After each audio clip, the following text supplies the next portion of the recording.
I wanted to continue speaking about what I started speaking about last week about the meaning of Mitzvos Tzeinecha. It says that when Mashiach will come and fulfill Torah mitzvahs, the way the Eibishter wants it to be fulfilled.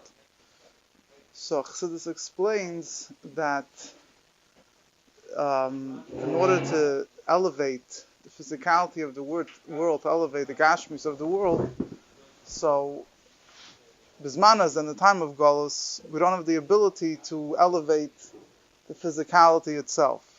We do Torah mitzvahs, we're accomplishing great things, but that we should see in a revealed way how the physicality of the world becomes one with the Eibishter, that we don't see in the time of Golus. When Mashiach will come, then when we'll do a mitzvah, we'll see that the physical items is becoming one with godliness. And I brought the Maimon of the Rebbe Rashab that will fulfill the mitzvahs from the essence of our neshama. Since we'll fulfill the mitzvahs from the essence of our neshama, so therefore the mitzvahs will elevate the essence of the mitzvah will be revealed, and the essence of the physicality will be elevated. Now, when a person does Torah mitzvahs, it's more or less the physicality of the world gets elevated as much as it's related to the person. A person is eating something for the sake of Hashem, so the food gets elevated through him. He's using something to fulfill a mitzvah, so his elevation, that this elevates his neshama. Person, whenever he does a mitzvah, he has, he adds more light to his neshama, to his spiritual service, so that manifests itself, is also connected with the physical item with which he did the mitzvah. But since we're not fulfilling Torah mitzvahs in the most ultimate way, we're fulfilling Torah mitzvahs from our ultimate connection with the Eibishter, so therefore the Torah mitzvahs our effect on the world is limited. When Mashiach will come, we'll be doing Torah mitzvahs. It's coming from the full force of our neshama. That is connected with the essence of the Eibishter.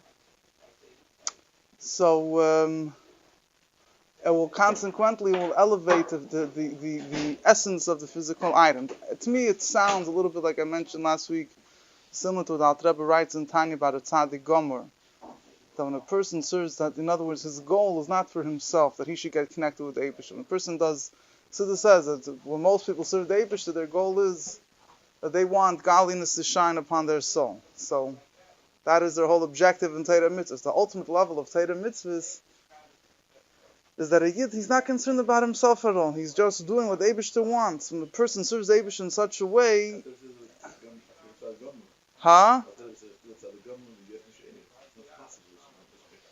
Right. Yeah,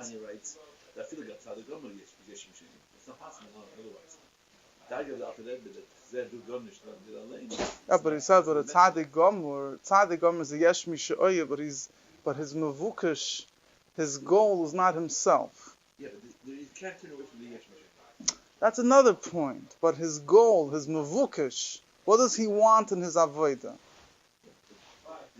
Not stop it, but there has to be. There is the yesh. You can't run away from the yesh. It's existence, and only one is possible. Something like that. Yesh misha'oye is not possible to turn away from. I feel it's there's still the yesh. But what about the Bnei Aliyah at the end of Perek Yud? I personally, first of all, the different levels of tzaddik can go into, but I think the meaning of yesh misha'oyev and the meaning that that his whole goal is not his own self. The Rambam writes, which is the same word, is a different word than yesh misha'oyev. Yesh misha'oyev means that whenever there's the ahava, so the ahava is you're feeling the ahava, you exist. But doesn't mean that your desire is that your goal is your ilu, your elevation. To have a tzaddik gomer, he feels himself in the ahava, but what is his goal? His goal is himself, or his goal is that the Eibishter's ratzon should be fulfilled? It's not dafka exactly. I really don't think that they're one and the same thing. I really think they're two separate nekudas.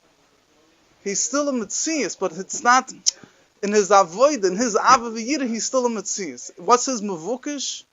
Is his mevukish himself? I don't know if, but this is a separate discussion. A separate discussion. But at any rate, so So the Rebbe speaks that the tshuva of a tzaddik gomer, the sichas of a seres to make tshuva, that he cries that he's a mitzis. Tzaddik gomer, there's it's much. I think it is much more, but it's totally irrelevant to today's shir. So anyway, so when a person's focus is he's serving the Eibishter as whatever benefits him, so then the elevation of the world also, again, this is just my understanding of the elevation of the world, also ends up being as it reflects back to him. In other words, as much as his elevation takes place. It's not that it's not that the world itself, as it exists within its own, in its own place, in its own identity, gets elevated. And the person is serving the Eibishter with the essence of his neshama. So what gets revealed here is the will of the Eibishter, that this world should become a dwelling place for him. It's not that he's doing it, the Yid is serving the Eibishter for his own spiritual elevation. So then this affects the actual world in of itself, that it should become elevated, because here it's the essence of the mitzvahs is revealed. It's the essence of the Eibishter's will to bring godliness down here. That's the whole goal, and that affects this world. Fine. What we discussed last week, the idea of it by karbonos, by sacrifices, particularly for a person to elevate an animal, he himself can't be an animal, or a more educated animal. So only when Mashiach will come, there'll be an Adam, the man will be complete. And the Rebbe speaks that all parts of creation, karbonos, when you brought a sacrifice, you had an animal. You also brought flour, you brought oil, you brought wine, you brought salt, the salt is a daimim, it comes from the water, or it's the ground, which is an animate. Then there's flour and the oil, and the wine is from tzemech, vegetation, the animals, the animal life, and then the person was involved in the karbonos. So Mashiach will come, all four parts of creation will be on its ultimate level. The Rebbe says in the Rambam says that Mashiach will make the world perfect. Yisakina, he'll fix up the world, he'll perfect the world to serve the Eibishter. It says, Yisakin kol ha'ilam, something like the whole world. The Rebbe says the whole world is doimim tzemei chaim medaber. At all parts of creation. So therefore, the fulfilling of the mitzvahs will be in its most complete way. There's a few more points I wanted to add, some food for thought as well, and also particularly what it's relevant in our avoida, bisman hazah. What does if you're saying that Mashiach will come and fulfill Torah mitzvahs in the ultimate way possible? So what does it mean to us? How does that affect our doing Torah mitzvahs right now? There's another point which complements what we discussed last week, which is there's a Sifri. Sifri is the compilation of Tanoim on the Torah, and the second parasha of Krishma that we say every day speaks there about Golos. It says, if you don't keep Torah mitzvahs, the Eibishter will chase you out of Eretz Yisrael. V'adatam mehedam ya'alor tzateva. Then it says, "V'samtam misvarayel alavav chal nafshchem, u'kshatam meisam mesedchem." You should put on tefillin, you should mezuzahs, learning Torah. So the Sifri says that the context of the parsha speaks about the fulfillment of the mitzvahs after the Yidden are put into Galus. After the Yidden go into Galus. It doesn't say, do Torah mitzvahs, and then it speaks about it. If you will do Torah mitzvahs, you'll be good. If you won't do Torah mitzvahs, it won't be good. After it speaks about going into Galus, then it mentions, you should, So the Sifri says, he brings a pasuk, that the Torah is a pasuk in Tanakh. The Eibishter tells Yidden to make signs. It says that even when you go into Galus, you should still put on tefillin, you should still, in other words, the Eibishter is telling Yidden that even though you're in Galus, still fulfill mitzvahs. Even though the fulfillment of the mitzvahs you do now is not in the complete way possible, but nevertheless, this will be a preparation for the mitzvahs. You should at least have it as a sign for when you fulfill Torah mitzvahs, when Mashiach will come. Now, the simple meaning of the Sifri means that in the time of Galus, Torah mitzvahs can't be done in the best way possible. Now, certain mitzvahs that are tluyis, but it's mitzvahs that you can't in Eretz Yisrael. B'chlal, the Yidden couldn't fulfill when they were out of Eretz Yisrael. Today, a lot of Yidden live in Eretz Yisrael, but you're talking about in the time of Galus, most Yidden, when the Nebuchadnezzar exiled Yidden, no one, even the animals ran away from Eretz Yisrael. No one left. So you couldn't fulfill those mitzvahs. But even today, when Yidden do live in Eretz Yisrael, the level of fulfillment is totally not the same way, the way it was in the time of the Beis HaMikdash. First of all, most of the chiyuvim, besides Yovel, but most of the obligations that apply to the produce of the land of Israel, Truma and Meiser and all that, according to many authorities, are only obligated min ha-Torah, biblically only when most of the Yidden live in Eretz Yisrael, and every Yid has to know where his tribe lives, and so on and so forth. But now the obligation is only midrabban and rabbinic, and it has many nafkaminas, many things. So but even the mitzvahs, the freeze, tefillin and learning Torah and putting mezuzahs are things that don't depend with, and not connect with the produce of Eretz Yisrael. Nevertheless, the Sifri says that there's a certain lack of fulfilling those mitzvahs even in the time of Golus. Furthermore, the way Chassidus understands, the way the Rebbe and Chassidus understand the Sifri is that it's not just saying that the mitzvahs that we do in the time of Golus are considered siyunim, just like signs, training, so to say, for the mitzvahs that we'll do in the time of the base of when Mashiach will come, but that even the mitzvahs that we did during the first and second Beis HaMikdash are like tziyunim, they're like signs, they're a simon, they're not the real thing the way it will be with them when Mashiach will come. Why is that? So the Rebbe says that you want to know why that's pshat in the Sifri, or what's the reason? Why? So that the Rebbe says in the Sikha, this is one of the things in Nigla, where you see that without Chassidus you can't understand why. Because Alpin Nigla, we can't understand how is it possible to say that the mitzvah they didn't fulfill in the first Beis HaMikdash is only a tziyun, is only a sign for the mitzvah to fulfill when Mashiach will come. So what Chassidus explains, it gives a very, you have to be careful repeating this, or some people get the wrong ideas. But Chassidus gives an explanation. It says, the Rebbe brings this down, that gives a marshal of somebody that's training for war, or a giver, a strong man that's training for war. So he's aiming, he's shooting, he's going through whatever rigorous training that the elite units go through. But he's not accomplishing anything. He's not conquering any territory. He's not taking out any enemies. He's training. And he's doing all the motions, but he's not accomplishing anything. But when he goes out to the front lines, when he's actually put into battle, that's when he's going to do the same movements, but then the movements will be accomplishing something. He'll be knocking out enemies, he'll be conquering territory. So Chassidus says that the mitzvahs that we do now is like a training process. Use Lashon, we're shaking the lulav, we're putting on the tefillin.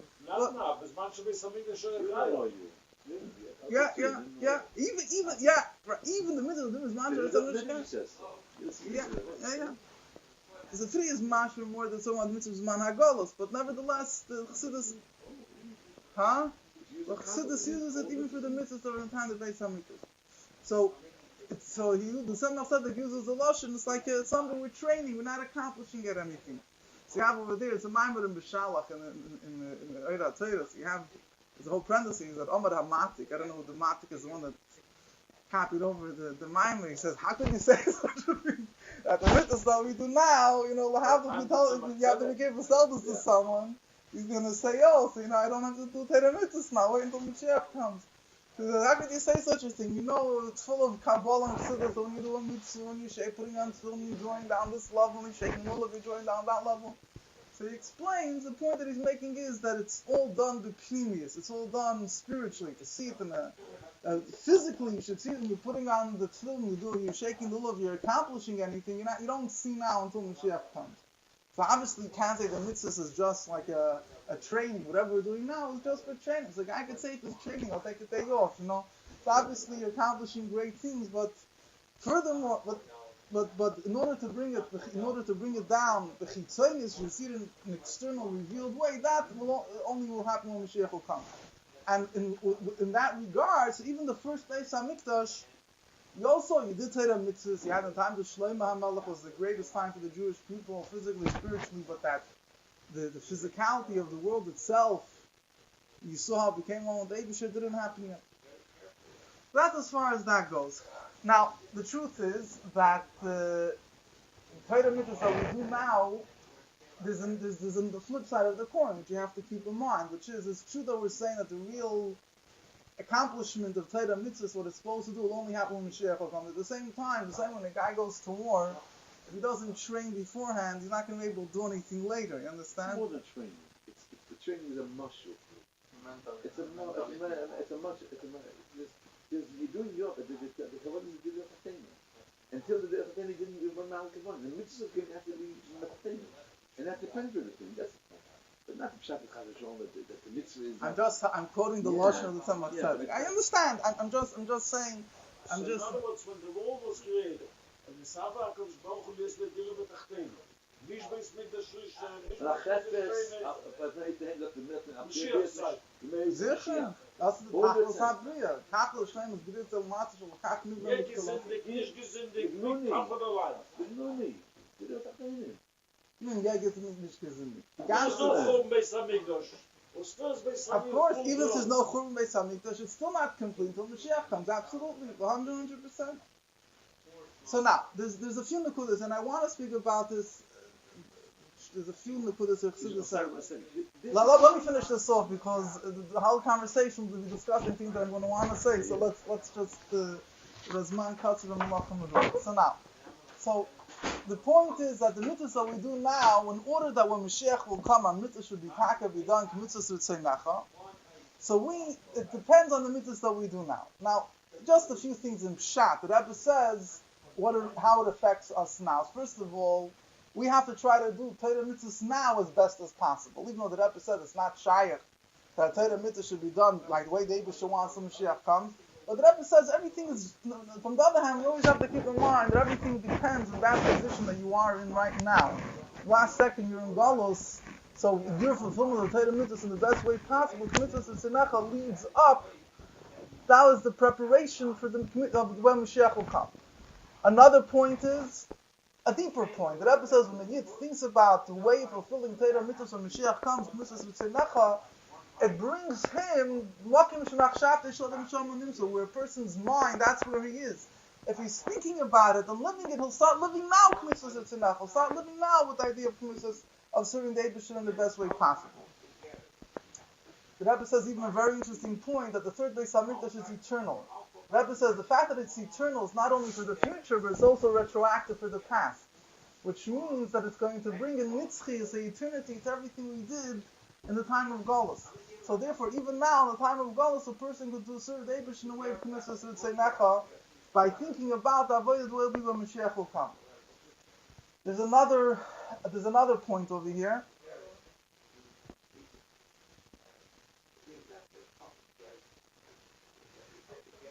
That a person, when he does mitzvahs, he taka has to feel, that I'll speak about a little bit more, a person has to taka want and anticipate Mashiach's coming. Every time he does a mitzvah, he should feel that the only way he could fulfill this mitzvah in the most best way possible is when Mashiach will come. So that's part of the Yid's avodah of Achakalei B'chol Yom Sheyaveh, that when he does a mitzvah, he should be anticipating fulfilling this mitzvah in the best way possible when Mashiach will come.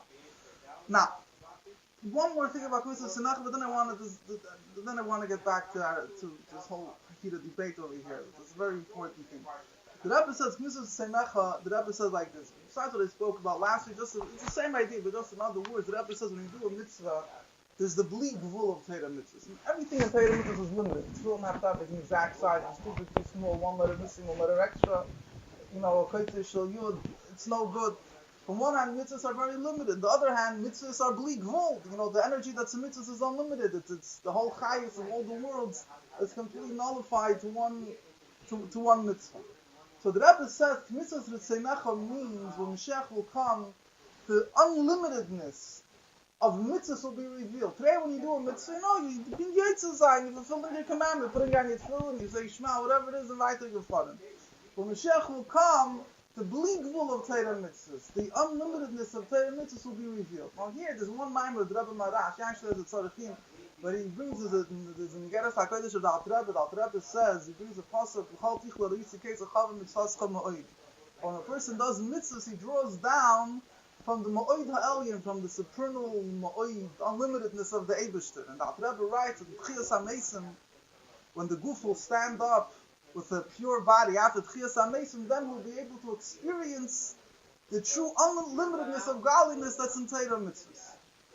Rebbe Marash is a little bit of a question, because we're talking about after Tchias HaMesim. Usually you say that Knesset Tzedakah is going Mesim Mashiach, but he does connect the two, and just bring out regarding this point of experiencing the unlimitedness of Torah mitzvahs, the energy, the unlimited godliness that's invested in Torah mitzvahs. That's the idea of one of the ideas of Knesset Tzedakah. Now, now we're limited, But a Yid could still try to fulfill mitzvahs, l'maylam dida v'agbol, even now in the time of the last second of Golus, to fulfill mitzvahs with the unlimited passion, unlimited ability, as much as we could. That we still could do to a certain degree. So even in our avodah now, we could experience a little bit. We should try to live with this bleak vul, this unlimitedness of Torah mitzvahs. The Rebbe spoke about learning Torah. There's a Maimer guy that put in the Kemaim, touching it down about learning Torah. L'maylam nida v'agvala, learning Torah without any limits, even more than the limits that are according to Shulchan Aruch. But anyway, so getting back to this mitzvah stuff, it's another very fundamental point, and it's very important to emphasize this. I mentioned it last week, and this also is very important to keep in mind. Chassidus explains, in a certain sense, and the other flip side of the whole discussion is the Torah mitzvahs that we do now is more important than Torah mitzvahs we'll do when Mashiach will come. And just how the Rebbe Marash proves it, so to say, in a very scientific way, he says that whatever causes one thing must be stronger than the effect. He brings the thing about how when ice gets frozen, so that according to scientists, the temperature that needs to be outside to freeze ice is much greater than the actual temperature the ice itself is, or something like that. So he brings out a point that the cause of something is always stronger than the effect. So that's the Torah mitzvahs that we have now brings about the unlimitedness of Torah mitzvahs and all the great things when Mashiach will come. We can understand the importance of Torah mitzvahs now. So what is so great about Torah mitzvahs that we're doing now? So Chassidus says like this. The truth is, in this itself, there's the different places you could always ask questions or contradictions. The Rebbe has a mimer, Haboim Yashish Yaakov Toshim and Chesed. The Rebbe says that there's really two aspects of Torah mitzvahs. One aspect of Torah mitzvahs is drawing down the godliness in Torah mitzvahs. The Rebbe says that will only be done the best way when Mashiach will come. That in the time of the Beis HaMikdash, when the Yidden really experienced and internalized their nullification to Hashem, then when they did Torah mitzvahs, they did it to really permeate the whole essence. Then they really draw down godliness with Torah mitzvahs. What we do now, those mitzvah hamshocha, regarding drawing down godliness, that we don't have now.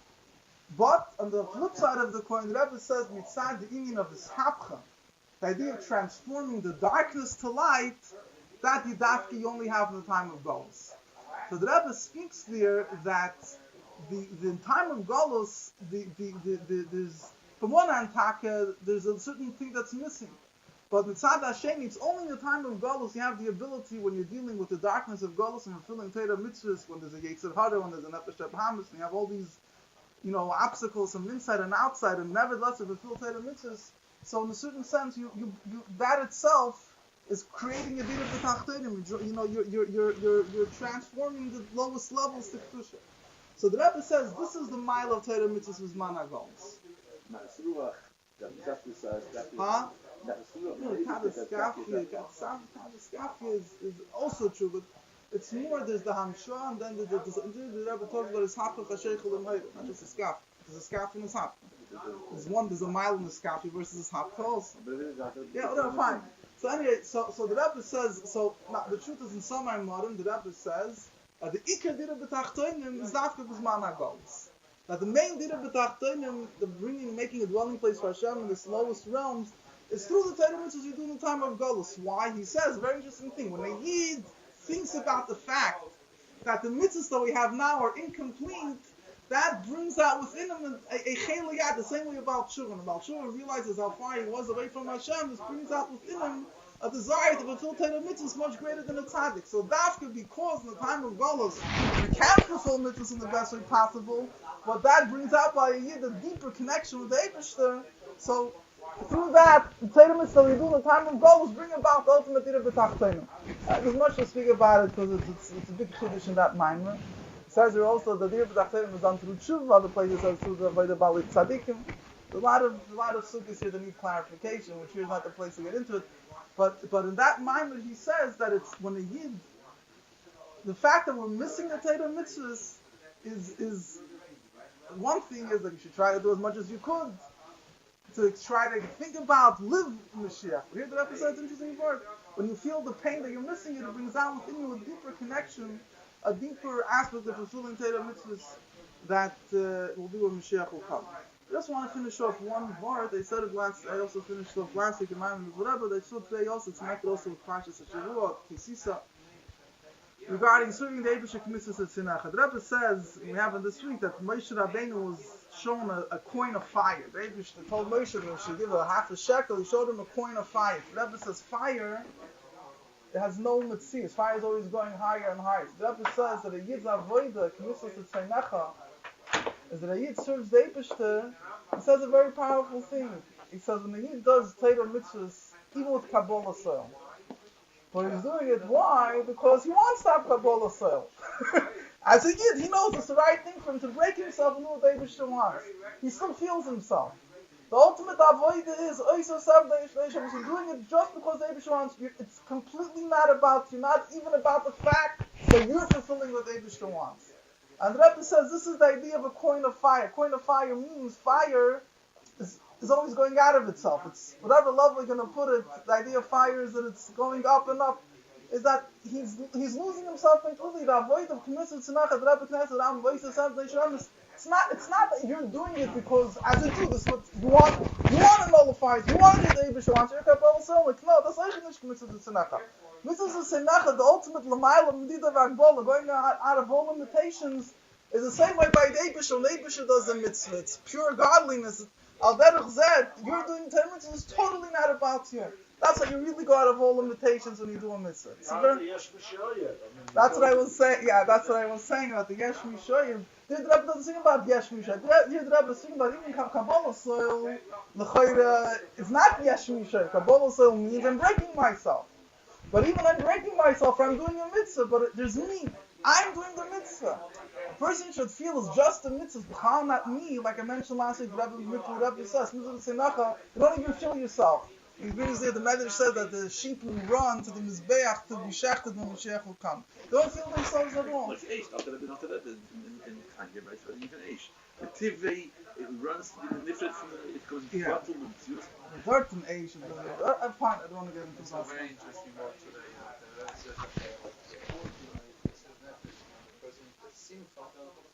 In a way that if a simcha is helping others, he doesn't feel himself. That's something he is over himself. Fine. And that's what I wanted. The Rebbe said, I think today I found the Sikha.